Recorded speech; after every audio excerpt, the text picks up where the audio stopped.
आप सभी लोगों को जय मसीह की। परमेश्वर का धन्यवाद करते हैं प्रभु के सुंदर अनुग्रह के लिए कि उसने हम सबको दिया है कि हम उसके अनुग्रह और उसके वचन में बढ़े। बीते समय जो वचन हमने सीखा था, हमने जाना था कि हमारा जो परमेश्वर है, जिसे हम कहते हैं कि हमारा परमेश्वर दयालु है, हमारा प्रभु तरस खाने वाला परमेश्वर है, प्रेमी परमेश्वर है।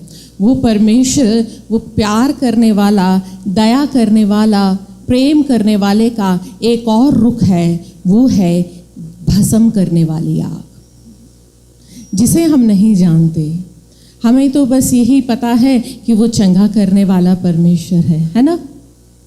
हमने उस आग का, हम उस परमेश्वर के उस का वो हमने रूप जो उसने बताया है कि जब वो किसी मनुष्य के विरोध में आता है, जब वो किसी मनुष्य के लिए अपने मन को तिरछा करता है, तब उसके जीवन में कैसी कैसी विपत्तियां और कैसी कैसी मुसीबतें आती हैं। क्योंकि उसने अपने वचन में इज़राइलियों को बोला था, यदि हम व्यवस्था विवरण और उसका 11 अध्याय और उसका 26 से 28 वचन को पढ़ते हैं, जब उसने इज़राइलियों को जब मिस्र से आए थे, तब उसने मूसा के द्वारा ये कहा था। क्या लिखा है, हम पढ़ेंगे। सुनो, मैं आज के दिन तुम्हारे आगे आशीष और श्राप दोनों रख देता हूँ। अर्थात यदि तुम अपने परमेश्वर यहोवा की इन आज्ञाओं को जो मैं आज तुम्हें सुनाता हूँ मानो, तो तुम आशीषित होगे। और यदि तुम अपने परमेश्वर यहोवा की आज्ञाओं को नहीं मानोगे और जिस मार्ग की आज्ञा मैं आज सुनाता हूँ उसे तजकर दूसरे देवताओं के पीछे हो लोगे जिन्हें तुम नहीं जानते हो, तो तुम शाप पड़ेगा। हालेलुया। प्रभु के वचन में क्या लिखा है, मैं आज के दिन तुम्हारे आगे आशीष और श्राप दोनों रख देता हूँ। परमेश्वर ने अपने वचन में हमारे सामने आशीष और श्राप दोनों परोस रखा है। अब चुनाव हमारा है कि हम क्या खाते हैं, हम किसे चुनते हैं। प्रभु ने क्या कहा है कि चुनाव तो तुम्हारा है कि हम उसे क्या कहते हैं। व्यवस्था विवरण उसका 30 में वो बोलता है कि मैं जीवन और मरण, आशीष और श्राप को तुम्हारे आगे रख देता हूँ। उसने तुम्हारे आगे क्या रख दिया है, आशीष, श्राप, जीवन, मरण।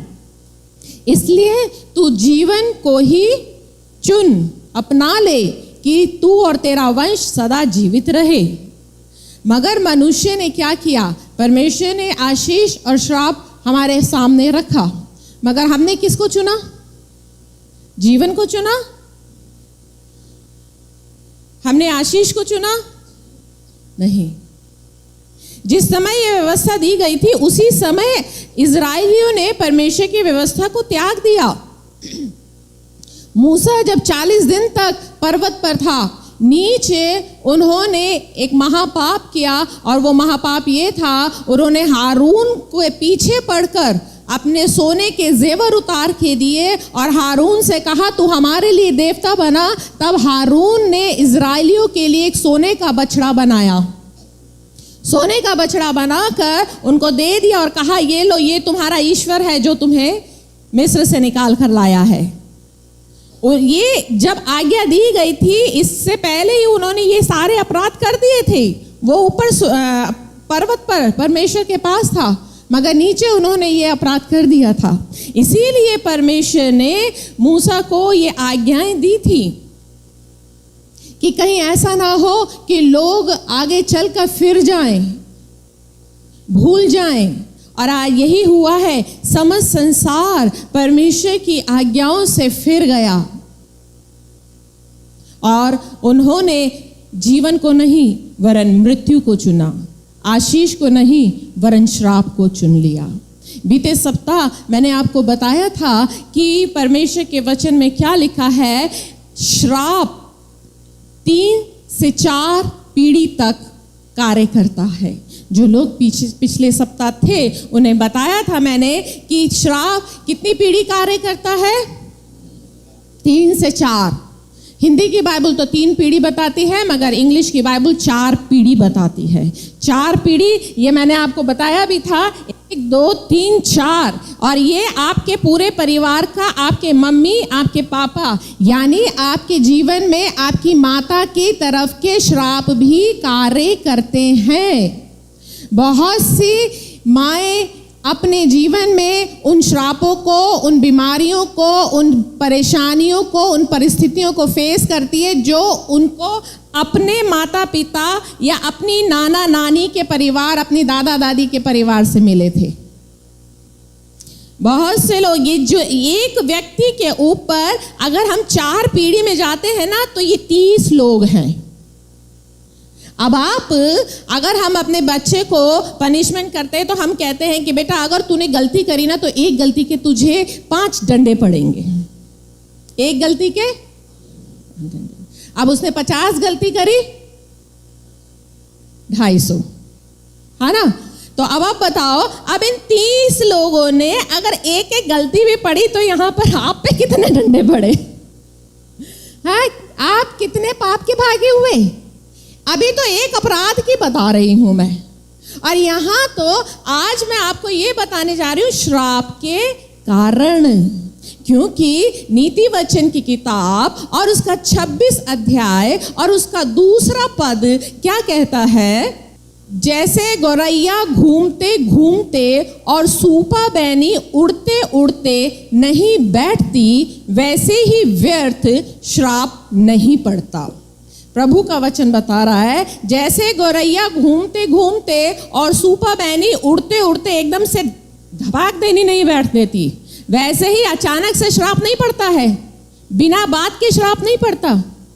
यानी अगर हमारे जीवन में श्राप है, मैंने बीते सप्ताह आपको बताया था कि आप घर जाकर उन बातों को चेक करना। यदि कोई ऐसी परिस्थिति जो आपके परिवार में हो रही है, आपके दादा दादी, नाना नानी से चली आ रही है, या आपको लगे कि मेरे पापा को थी, दादा को भी थी, मामा को भी थी, मौसा को भी थी, आप कोई भी ऐसी परिस्थिति, कोई ऐसी बीमारी, कोई ऐसी बात, कुछ भी, यदि आपके फैमिली में बार बार कोर्ट केस चल रहा है तो वो श्राप हो सकता है। यदि बार बार मृत्यु हो रही है, बहुत से परिवार कहते हैं जवानी में ही, अभी उनका बेटा क्या ब्याह हुआ था, अभी बच्चा छोटा ही था, जवान बेटे की मृत्यु हो गई, फिर वो बच्चा बड़ा हुआ, उसका ब्याह हुआ, फिर उसके बेटे हुआ, फिर उसके पिता की मृत्यु हो गई। ये इंस्टांस भी होता है, तो ये श्राप में होता है। आप जांचे, मैंने आपको बीते सप्ताह का मौका दिया था कि आप देखना ऐसी कौन सी परिस्थिति, कौन सी बीमारी है जो वो श्राप है। और वचन बता रहा है कि व्यर्थ श्राप नहीं पड़ता। श्राप के पीछे कारण होता है, कारण है। परमेश्वर के वचन में कई कारण दिए गए हैं, मगर उन कारणों में से मैं कुछ ही कारण आपके पास में आज लेकर आई हूं, क्योंकि अगर मैं आपको सारे कारण गिनाऊंगी तो एक दिन मेरे लिए कम पड़ जाएगा, सुबह से शाम हो जाएगी। कारण तो इतने हैं, मगर मैं आपको मेन कारण आपको बताऊंगी।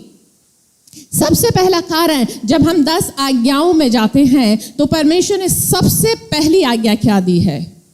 क्या दी है? तू मुझे छोड़ दूसरों को ईश्वर करके ना मानना। सबसे पहली आज्ञा।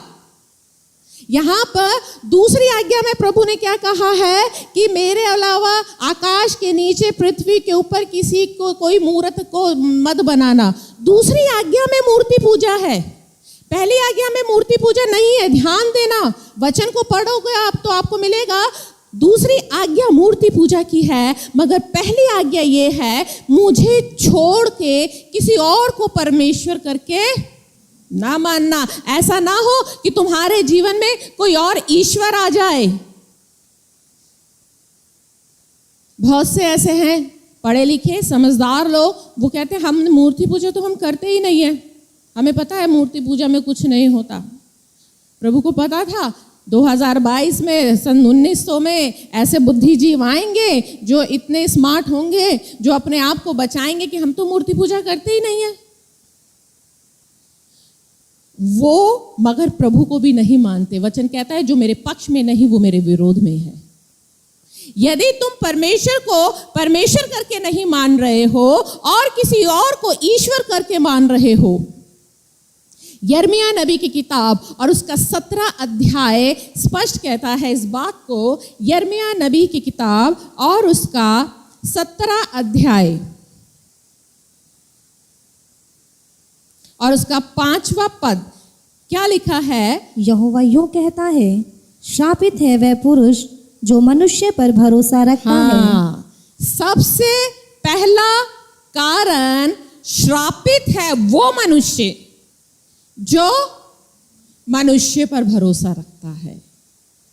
यदि आपका भरोसा परमेश्वर पे ना होकर किसी मनुष्य पर है, चाहे आपने किसी को बाबा बना रखा है, किसी को माता बना रखा है, चाहे आपने किसी को गुरु बना रखा है, चाहे आपका वो भाई है, आपके दोस्त हैं, बहुतेरे लोग हैं जिनका भरोसा परमेश्वर से अधिक तो रिश्तेदारी पर होता है या नहीं? उन्हें भरोसा होता है कि प्रभु शायद कुछ ना करे मगर मेरे रिश्तेदार तो बहुत कुछ कर लेंगे, मेरे गांव वाले भाई हैं, मैं उनको बुलाऊंगी, वो मेरे समाधान निकालेंगे। श्रापित है वो मनुष्य। अगर तुम परमेश्वर पे भरोसा ना रख के अपने रिश्तेदारी पे भरोसा कर रहे हो, श्रापित हो। श्रापित हो यदि तुम मनुष्य पर भरोसा कर रहे हो। तुमने यदि किसी ऐसे व्यक्ति को अपना सब कुछ मान लिया है और परमेश्वर को परमेश्वर नहीं मान रहे। इसीलिए प्रभु ने सबसे पहली आज्ञा मूर्ति पूजा से भी बढ़कर यही दी है, तुम मेरे अलावा किसी और को ईश्वर करके मत मान ला। तुम्हारा ईश्वर यहोवा परमेश्वर सिर्फ एक ही है। वचन में लिखा है उसी को अपने सारे मन से, सारे तन से, सारी बुद्धि के साथ प्रेम करना। किसी और को, चाहे वो तुम्हारी रिश्तेदारी हो सकती है, चाहे वो तुम्हारा रोजगार, काम धंधा, कोई कुछ भी हो सकता है, यदि वो तुम्हारे जीवन में परमेश्वर का स्थान ले रहा है तो इसका मतलब आप परमेश्वर को त्याग रहे हो। आज कितने लोग ऐसे हैं, दूसरा ईश्वर बना लिया है, दूसरा परमेश्वर, दूसरी मूर्ति बना ली है। आज कितने लोग ऐसे हैं जो आज अपने बिजनेस के चलते, रिश्तेदारी के चलते, संसार के अन्य कामों के चलते जो भाग परमेश्वर का है वो परमेश्वर को नहीं देते, रिश्तेदारी को पूरा खुश रखते हैं, कारोबार को पूरा टाइम देंगे। बहुत लोगों से पूछो आप चर्च क्यों नहीं आ रहे, आप संगति में क्यों नहीं आ रहे, क्या करें, काम का इतना प्रेशर है। अगर आप 10 आज्ञाओं में भी जाओगे ना तो प्रभु ने एक दिन सबत का ठहराया है कि एक दिन मेरा है, उस दिन तुम कोई काम नहीं करोगे, ना तुम काम करोगे ना तुम्हारे घर के दास दासी काम करेंगे। सबत का दिन, विश्राम का दिन प्रभु ने इसीलिए ठहराया है, एक दिन तुम मुझे दोगे और यदि तुम ऐसा करते हो तो तुम पे श्राप आएगा। इसीलिए जो लोग आज संडे के दिन भी काम करते हैं, संगति में भी टाइम नहीं देते हैं, वो अपने समस्याओं में उलझे हुए हैं, वो श्राप को अपने ऊपर लेकर आ रहे हैं।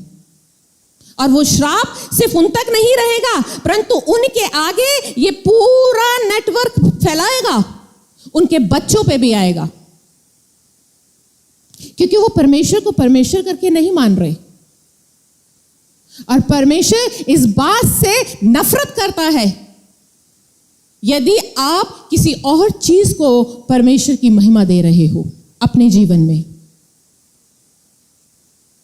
उसका दूसरा कारण, परमेश्वर ने 10वीं आज्ञा की दूसरी आज्ञा प्रभु ने क्या दी थी, व्यवस्था विवरण। दूसरा कारण जो आता है वो है मूर्ति पूजा। व्यवस्था विवरण उसका 5वां अध्याय और उसका 8 और 9 पद को जब हम जाते हैं और तू अपने लिए कोई मूर्ति खोद कर ना बनाना, ना किसी की प्रतिमा बनाना जो आकाश में या पृथ्वी पर या पृथ्वी के जल में है। तू उनको दंडवत ना करना और ना उसकी उपासना करना, क्योंकि मैं तेरा परमेश्वर यहोवा जलन रखने वाला ईश्वर हूँ, जो मुझसे बैर रखता है उनके बेटों, पोतों और परपोतों को पितरों का दंड दिया करता हूँ। हालेलुया। दूसरी आज्ञा यानी दूसरा कारण जो हमारे जीवन में श्राप लेकर आता है वो है मूर्ति पूजा, जहां से आप सब निकल कर आ रहे हैं। सालों आपके माता पिता ने, दादा दादी, नाना नानी और उनके माता पिता और उनके माता पिता ने वो कार्य किया है।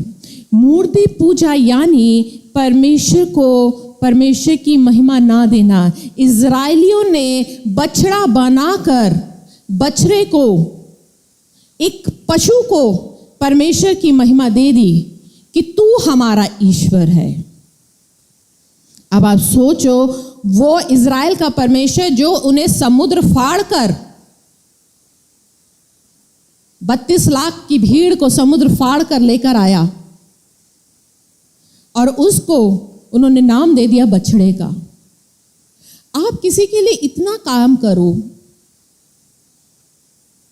कितने उसके लिए आप उपकार करो, वो भूखा आप उसको खाने को दो, आप उसकी तकलीफ में भी खड़े हो, और बाद में वो आपको किसी उपनाम से पुकारे, भैंस। कैसा लगता है सुनने में? हाथी। बताओ कैसा लगेगा आपको? कैसा लगेगा आपको? बुरा लगेगा हैं? आप किसी के लिए दौड़े दौड़े जाओ, गैंडा, कैसा लगेगा? हैं? कुत्ता कैसा लगेगा? यही कार्य ना इजराइलियों ने किया था। परमेश्वर उन्हें मिस्र से निकाल कर लाया था और मिस्र से निकालने के बाद में उन्होंने बछड़ा बनाया और कहा ये है जो हमें मिस्र से निकाल कर लाया है। हमें अपने लिए तो बहुत खराब लगता है अगर कोई आपको छिपकली कह दे, खराब लगता है ना? कितने लोगों को अच्छा लगेगा? खराब लगता है। आज इंसान ने यही कार्य किया है, परमेश्वर को परमेश्वर के रूप में ग्रहण नहीं किया। रोमियो कहता है उन्होंने अविनाशी परमेश्वर की महिमा को नाशमान पशुओं में बदल दिया। पेड़ को पूज रहे हैं, सूर्य को पूज रहे हैं, परमेश्वर है उसको उसकी महिमा नहीं दी। मूर्ति पूजा, परमेश्वर को परमेश्वर की महिमा ना देकर, या अगर आप ध्यान से देखो ना तो परमेश्वर ने दूसरी आज्ञा में क्या कहा है? मूर्ति पूजा की आज्ञा में कहा है कि मैं जो मुझसे बैर करते उनके बेटे, पोते, परपोतों को पितरों का दंड देता। यानी मूर्ति पूजा के लिए परमेश्वर कह रहा है इस अपराध के लिए तो मैं 4 पीढ़ी तक रगड़ डालता हूं। अगर आप जहां से करके आ रहे हैं, आप आ रहे हैं, आपके माता पिता ने किया, आपके पापा के पापा मम्मी पापा ने, आपकी मम्मी के मम्मी पापा ने किया, पापा के मम्मी पापा, मम्मी के मम्मी पापा, ये सारा जाल है ना, ये आप अकेले उठा कर आ रहे हैं। और ये बहुत गलत फहमी होती है लोगों की कि लोग ये सोचते हैं कि अब तो हम प्रभु में हैं, अब तो हम प्रभु में, अब हम पे कोई श्राप नहीं है। ये बहुत बड़ी गलत फहमी होती है। मैं आपको अपना पर्सनल अनुभव बता रही हूं। याद रखिए, प्रभु में आने के बाद वचन कहता है, नीति वचन की किताब कहती है, जो अपना अपराध मान लेता है और करना छोड़ देता है उस पर दया की जाएगी। यदि आपने माना है कि आपने परमेश्वर का अपमान किया है, आपने, आपके दादा दादी ने, नाना नानी ने, पूर्वजों ने, आपने माना है और आपने करना छोड़ दिया है, क्योंकि बहुत से पुराने विश्वासी भी मसीह में आकर भी दो नाव में सवार होते हैं। वो प्रभु को में भी आ रहे होते हैं और इन सब चीज़ों को भी आज भी वो परमेश्वर के सत्य को जानने के बाद भी क्या लिखा है, आप निकालो रोमियो की किताब और उसका पहला अध्याय और उसका 21 से पढ़ेंगे। 21 नहीं, ऊपर 18 से पढ़ो। परमेश्वर का क्रोध तो उन लोगों की सब अभक्ति और अधर्म पर स्वर्ग से प्रकट होता है जो सत्य को अधर्म से दबाए रखते हैं। हाँ, परमेश्वर का क्रोध, क्या लिखा है? क्रोध, प्यार नहीं होता प्रकट। क्रोध कहां से आता है? ऊपर से, स्वर्ग से प्रकट होता है, जो सत्य को अधर्म से दबाए रहते हैं, यानी जो सत्य को जानते हैं। आज आप में से लोग हैं जो आप परमेश्वर के वचन को अच्छे रीति से जान रहे हैं, यहां तक कि आज यहां पर बैठकर आशीष और श्राप को भी पढ़ रहे हैं, और फिर भी क्या करते हैं आगे? इसीलिए कि परमेश्वर के विषय का ज्ञान उनके मनों में प्रकट है, क्योंकि परमेश्वर ने उन पर प्रकट किया है उसके अनदेखे गुण, अर्थात उसकी सनातन सामर्थ और परमेश्वरत्व जगत की सृष्टि के समय से उसके कामों के द्वारा देखने में आते हैं, यहाँ तक वह निरंतर है। इस कारण कि परमेश्वर को जानने पर भी उन्होंने परमेश्वर के योग्य बड़ाई और धन्यवाद ना किया, परंतु व्यर्थ विचार करने लगे, यहाँ तक कि उनके निर्बुद्धि मन अंधेरा हो गया। वह अपने आप को बुद्धिमान जताकर मूर्ख बन गए और अविनाशी परमेश्वर की महिमा को नाशवान मनुष्य और पक्षियों और चौपायों और रेंगने वाले जंतुओं की मूरत की समानता में बदल डाला। हालेलुया। परमेश्वर का क्रोध तो उन लोगों की सब अभक्ति पर स्वर्ग से प्रकट होता है जो सत्य को जानकर भी दबा के रखते हैं। आपने जान लिया है, मगर जब यहाँ से निकलकर जाते हो रिश्तेदारी में, जाते हो समाज में, जाते हो बाहर, तो आप ऐसे बन जाते हो, दबा के उसे अपनी पॉकेट में रख लेते हो और बताते भी नहीं हो कि आप सत्य को जानते हो। वो जो गलत काम कर रहे हैं आप उसमें सहभागी हो जाते हो। वो दंडवत करते हैं, आप भी दंडवत करते हो। वो जो गलत काम कर रहे हैं आप सत्य को जान रहे हो, और वचन क्या कह रहा है? वो क्रोध कहां से आ रहा है? स्वर्ग से आ रहा है। परमेश्वर का क्रोध आ रहा है, अनुग्रह नहीं आ रहा, दया नहीं आ रही। आप ये मत सोचना प्रभु परिस्थितियां जानता है। बहुत बार हमारे सामने यही सवाल आता है, लोग बहुत अच्छे हैं, हमारा देश इंडिया है, हर चीज की जुगाड़ निकाल लेता है, इसलिए क्या कहते हैं, प्रभु तो परिस्थिति जानता है ना, है ना? प्रभु परिस्थिति जानते हैं, मगर उससे ज्यादा आपको वचन जानने की जरूरत है कि परमेश्वर का क्रोध स्वर्ग से प्रकट होता है, क्योंकि आप सत्य को जानते हैं और उसको दबा देते हैं। और जानने के बाद भी कितने लोग पीछे हो जाते हैं। जो लोग प्रभु में आकर भी पीछे हो जाते हैं ना, श्राप उन पर भी आ जाता है, क्योंकि उन्होंने खूब अच्छे तरीके से सत्य का स्वाद चख लिया है, चंगाई ली है यीशु मसीह के लहू से, यीशु मसीह के नाम को पुकारा है, सत्य को जाना है। इसीलिए पतरस बोलता है, सत्य का मार्ग जानने से अच्छा था वो जीवन के मार्ग को जानते ही नहीं। अच्छा था कि वो जानते ही नहीं, क्योंकि जानने के बाद प्रभु को छोड़ना तो और भी भयानक बात है। वो मूर्ति पूजा जो आपने अपने आने से पहले करी है, आपके माता पिता, दादा दादी, नाना नानी, परदादाओं ने करी है, उनकी क्षमा मांगो आप। मैं आपको अपनी एक गवाही बताती हूँ अपने परिवार की। जब मैं 12th में थी, परमेश्वर बचपन से ही मुझसे स्वप्न में बातें करते थे। अक्सर मैं एक सपना देखती थी कि मैं मेरे पापा और मेरे दोनों भाई, हम अपने दादा की डेड बॉडी को, उसमें से बदबू आ रही है, वो सड़ रही है, और हम ले लेके घूम रहे हैं और हमने दफनाई नहीं है। ये सपना मुझे हर 15 दिन में, महीने में आता था, हर 15 दिन में, महीने में आता था। शुरुआत में तो मैंने ध्यान नहीं दिया, मगर जब मुझे लगा ये बार बार आने लगा, मैंने अपने पापा को बताया। तब मैं उस समय इतना ज़्यादा सपनों का मतलब नहीं समझती थी। मैंने अपने पापा को बताया, तब पापा ने मुझे बताया कि इस सपने का मतलब है कि दादा यानी पूर्वज, दादा को नहीं गाड़ा गया, यानी अभी तक हमने अपने पूर्वज, मेरे पापा ने अपने पिता, अपने पूर्वजों के श्रापों को अभी तक उनकी क्षमा नहीं मांगी। तब पापा ने लगातार काफी समय उपवास किया, प्रार्थना करी, लंबे समय, साल 1.5 साल लग गया।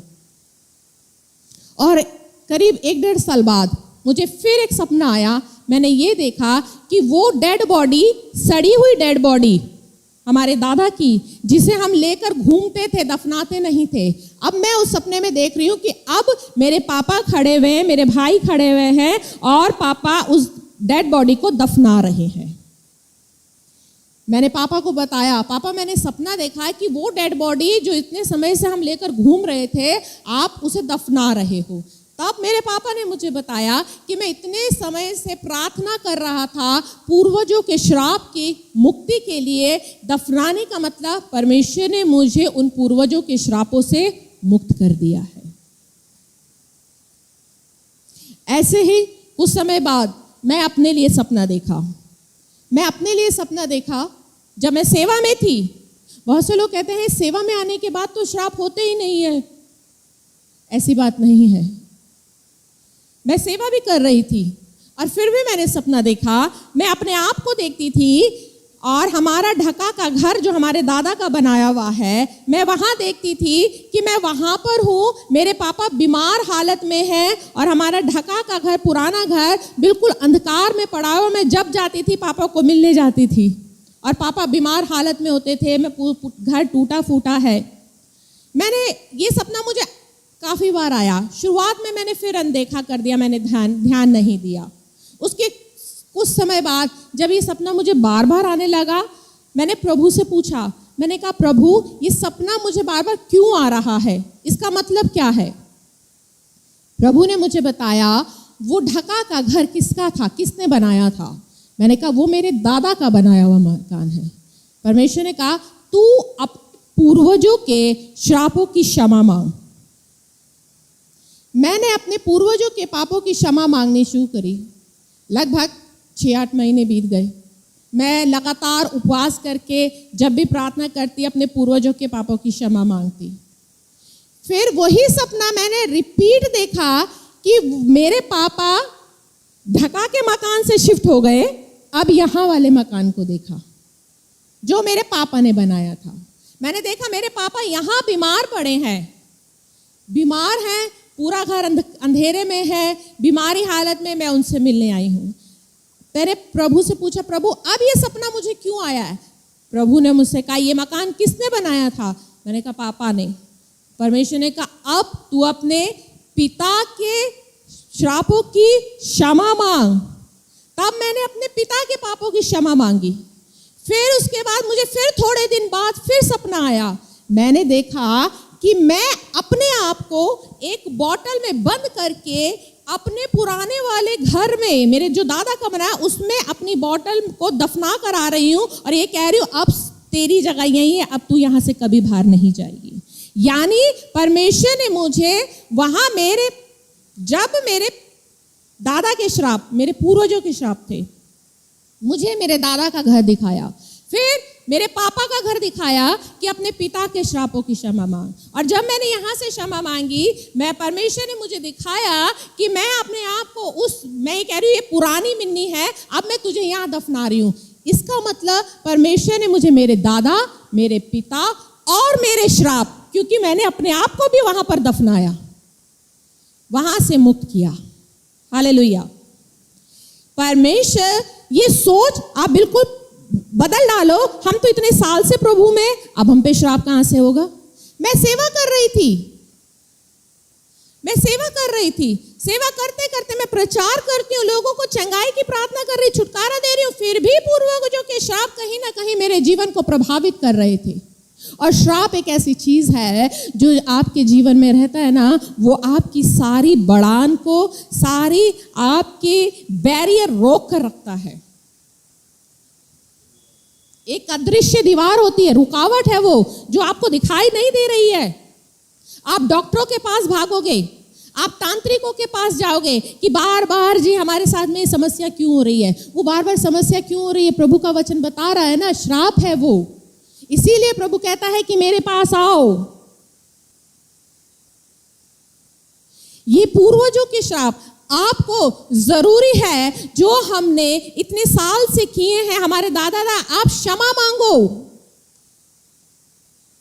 क्षमा मांगो कि प्रभु वो अपराध जो मेरे दादा दादी नाना नानी ने अनजाने में किए, आपकी महिमा आपको ना देकर उन पशुओं को, उन जंतुओं को दी जो ईश्वर नहीं थे। पिता, तू उन अपराधों से मुझे क्षमा कर, मुझे क्षमा कर पिता, मुझे आजाद कर।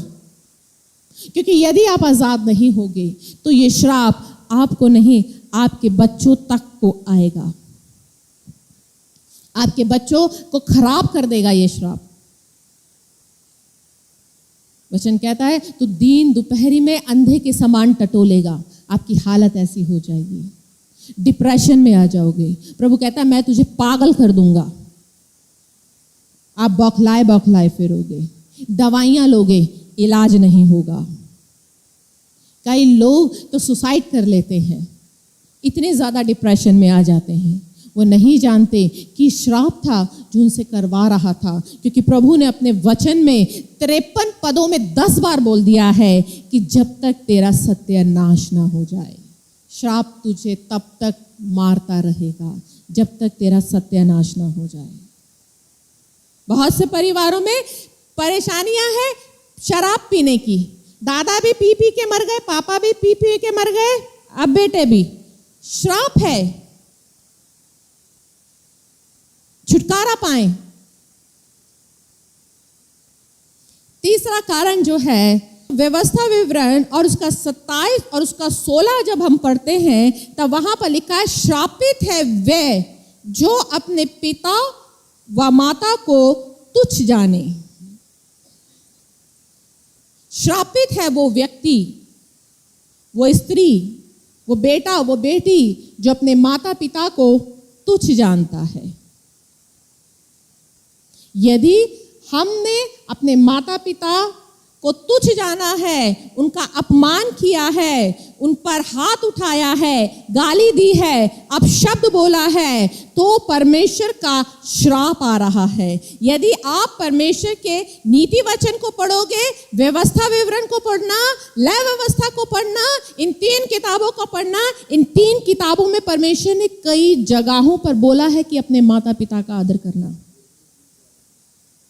निर्गमन 20:12 तू अपने माता और अपने पिता का आदर करना, जिससे जो देश तेरा परमेश्वर यहोवा तुझे देता है उसमें तू बहुत दिन तक रहने पाए। जो देश यहोवा तुम्हें देता है, यानी जो आशीषें प्रभु तुम्हें दे रहा है, यदि माता पिता का आदर नहीं करते ना तो आशीषें बनी नहीं रहती, टिकती नहीं है। संभव है बहुत जगहों पर माता पिता की राय आपसे ना मिले, उनके विचार आपसे ना मिले। विचारों में मतभेद होना स्वाभाविक है। अब शब्द कहना गलत है, स्वाभाविक है।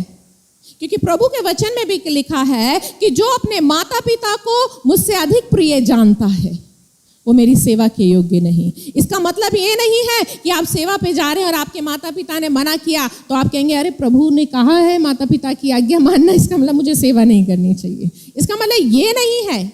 संभव है विचारों में मतभेद हो सकते हैं, राय में मतभेद हो सकते हैं,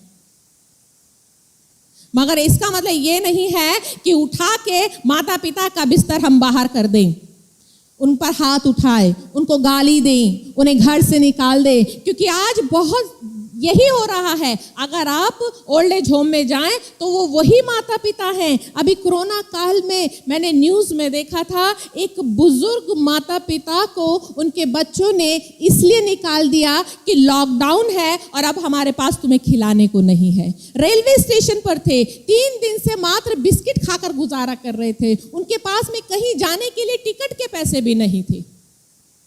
श्रापित है ऐसी औलाद जो अपने माता पिता को भार समझती है या अपने माता पिता का अपमान करती है। नीति वचन की किताब और उसका 30:17, जिस आँख से कोई अपने पिता पर अनादर की दृष्टि करे और अपमान के साथ अपनी माता की आज्ञा ना माने, उस आँख को तराई के कोवे खोद खोद कर निकालेंगे और उकाब के बच्चे खा डालेंगे। क्या लिखा है?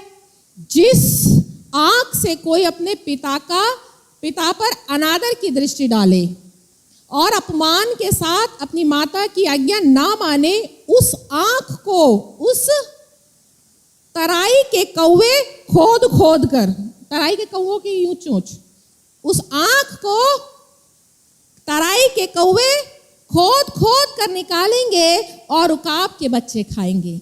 कितनी भयानक मृत्यु है उस व्यक्ति के लिए जो अपने माता पिता का अनादर करता है, अपमान करता है, अपशब्द बोलता है, उनको खाने को नहीं देता, उनको रहने को नहीं दे रहा है। आज यही कारण है, इसीलिए आज समस्त लोग एक श्राप के अंदर जी रहे हैं और वो कभी ईमानदारी से वचन में अपने आप को ढूंढते नहीं है कि विपत्ति मुझ पर आ रही है तो कहां से आ रही है। मैंने संभव है अपने माता पिता का अनादर किया होगा, तभी आज मेरा भी अनादर हो रहा है। बचपन में हमारे पापा हमें एक कहानी सुनाते थे। एक बेटा था, उसने जब अपनी पत्नी को ब्याया, उसकी पत्नी प्रेग्नेंट हुई। प्रेग्नेंट होने के बाद में उसने बच्चा जाना। बच्चा जनने के बाद में उस औरत की मृत्यु हो गई। उस आदमी ने सारी उम्र उस बच्चे को पाला, सारी उम्र उस बच्चे को पाला। और जब वो बच्चा बड़ा हो गया तब उसका ब्याह रचाया। बाप बूढ़ा हो गया था, बुढ़ापे में खांसता था, रात भर खांसता रहता था। तब उस लड़के की बीवी ने उसको कहा कि सुनो, तुम्हारे पापा ना रात भर खांसते रहते हैं, ऐसा करो इनका कुछ इंतजाम करो क्योंकि हम बहुत परेशान होते हैं। उसने रात को क्या किया, जब उसका पिता सो रहा था, बोरा लिया, बोरा लेकर कंधे पे अपने पिता को डाला और जाकर एक खाई में डालकर आ गया। थोड़े समय बाद उसकी पत्नी प्रेग्नेंट हुई, उसने बच्चा जना, बेटा जनने के बाद में उसकी भी मृत्यु हो गई। अब वो पिता अकेला रह गया। उसने भी अपने पिता के समान अपने बेटे का अकेले पालन पोषण किया। जैसे उसके पिता ने पूरी जवानी अपने बेटे को पाला था, उसने भी अपने बेटे को पूरी जवानी पाला। और पूरी जवानी पालने के बाद अब वो समय आया जब उसका बेटा भी आया गया। और जब उसका बेटा भी आया गया, उसकी बहू आई। और जब उसकी बहू आई, उसका पिता बूढ़ा हुआ, वो भी उसी रीति से रात को खांसता था। तब उसकी पत्नी ने भी उससे कहा कि सुनो, तुम्हारा पिता बहुत बूढ़ा हो गया है, हम बहुत परेशान होते हैं इसके खाने पीने के लिए, इसके इलाज के लिए, तुम इसका कुछ करो। तब उसने भी वही चीज रिपीट करी जो उसके पिता ने करी थी। अपने पिता को बोरे में डाला और खाई में डालने लगा। तब अचानक से बोरे में से उसके पिता ने कहा कि बेटा, एक बात मेरी सुन ले, 2 मिनट रुक कर। जो गलती तू करने जा रहा है, कुछ साल पहले जब मेरा ब्याह हुआ था, तेरी माँ ब्याह कराई थी, तब मेरी पत्नी ने भी मुझसे ऐसे ही कहा था और इसी खाई से मैंने अपने पिता को डाला था और इसीलिए आज तू मुझे डाल रहा है। कहीं ऐसा ना हो कि जो गलती मैंने करी है और आज वो मुझ पर आ रही है, ऐसा ना हो कि तेरे साथ भी वही गलती दोहराई जाए, क्योंकि यदि तू मुझे डाल रहा है तो तेरे साथ भी दोहराई जाएगी। याद रखिए, जो गलती आज हम अपने माता पिता के साथ करते हैं, वो गलती हमारे बच्चे आपके साथ दोहराएंगे। वचन कह रहा है, मैं नहीं कह रही।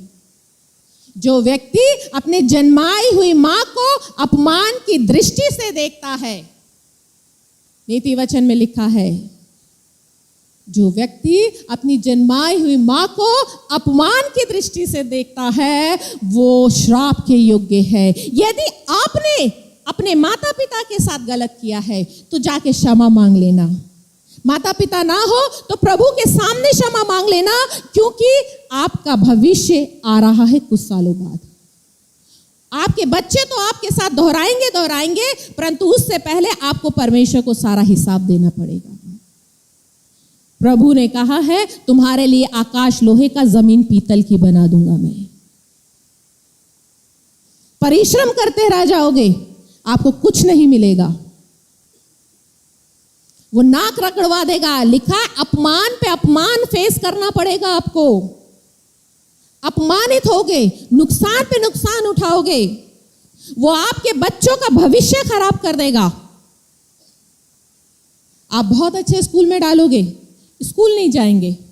ले देकर, कॉरेस्पॉन्डेंस से, घूस देकर, रिश्वत देकर पास भी करा दोगे तो नौकरी नहीं लगेगी। आज कितने ऐसे माँ बाप के जीवित उदाहरण मेरे सामने हैं जो स्वयं गवर्नमेंट जॉब करते हैं।